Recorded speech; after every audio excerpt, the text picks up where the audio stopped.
நம்மை சுற்றி இருக்கக்கூடிய தீய சக்திகளை விரட்டி அடிக்க மகாலட்சுமி தாயாரின் அருள் பெற்ற இந்த திலகம் போதும். தீமைகள் எல்லாம் நன்மைகளாக மாறும். இந்த திலகத்தை அமாவாசை, பௌர்ணமி அல்லது வெள்ளிக்கிழமை போன்ற தினங்களில் செய்ய வேண்டும். இந்த திலகத்தை நாம் தயார் செய்வதற்கு நமக்கு ஏலக்காய் மற்றும் பச்சை கற்பூரம் இருந்தால் போதும்.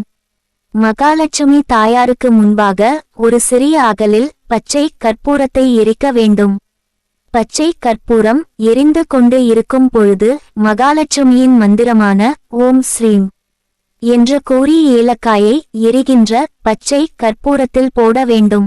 இப்படி 6 முறை மந்திரத்தை கூறி 6 ஏலக்காய்களை போட வேண்டும். ஏலக்காய்கள் முழுவதும் எரிந்து சாம்பலாகும் வரை பச்சை கற்பூரத்தை அதில் சேர்த்து கொண்டே இருங்கள். இப்படி அனைத்து ஏலக்காய்களும் எரிந்து சாம்பலான பிறகு சாம்பலை நம்முடைய நெற்றியில் வைத்துக் கொள்வதன் மூலம் நமக்கு காரிய வெற்றி உண்டாகும். இந்த சாம்பலை அப்படியே வைத்துக் கொள்வதற்கு பதிலாக சிறிது தேங்காய் எண்ணெய், நல்லெண்ணெய், அரகஜா, நெய் போன்றவற்றில் கலந்து திலகமாக நெற்றியில் வைத்துக் கொள்ளலாம். அதேபோல் நம்முடைய உச்சந்தலையிலும் தடவி கொள்ளலாம்.